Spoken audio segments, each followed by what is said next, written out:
এই টাইগার মুরগির বাচ্চার জোড়া নাকি মাত্র 120 টাকা। এটা কি পসিবল? হ্যাঁ ভাই, এটা অবাক করা হলেও সত্যি, কারণ এটা আমি নিজ চোখে না দেখলে বিশ্বাসই করতে পারতাম না এত অল্প মূল্যে বিক্রি করতেছে। অনেকে ভাবতে পারেন যে মুরগিগুলো অসুস্থ, আসলে কিন্তু না, মুরগিগুলো সম্পূর্ণরূপে সুস্থ। দেখুন নিচে ছাড়ার সাথে সাথে তারা কতটা অ্যাক্টিভ। এই যে পাশে মুরব্বি দাঁড়ানো 6 পিস বাচ্চা নিবে, সে দাম দর করতেছে যে 100 টাকা করে জোড়া দিব। পরে আমি তারে বললাম যে 120 টাকা করে পাচ্ছেন এই মুরগি, তাই তো আপনার ভাগ্য।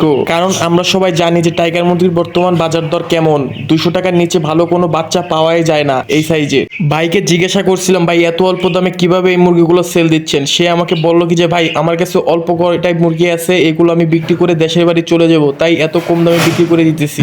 তারপরে না আমি বুঝতে পারলাম যে তার প্রয়োজনে সে লস দিয়ে এই মুরগির বাচ্চাগুলো বিক্রি করতেছে। অবশেষে মুরব্বি 350 টাকা দিয়ে এই 6 পিস মুরগি ক্রয় করলো। আমার নেওয়ার অনেক ইচ্ছা ছিল, বাট আমি নিতে পারিনি, কারণ আমি কয়েকদিন পর বাইরে চলে যাচ্ছি। এই জন্য মুরগি কিনে আর কি করবো, নিজে তো আর পালতে পারবো না। আল্লাহ হাফেজ, সবাই ভালো থাকবেন।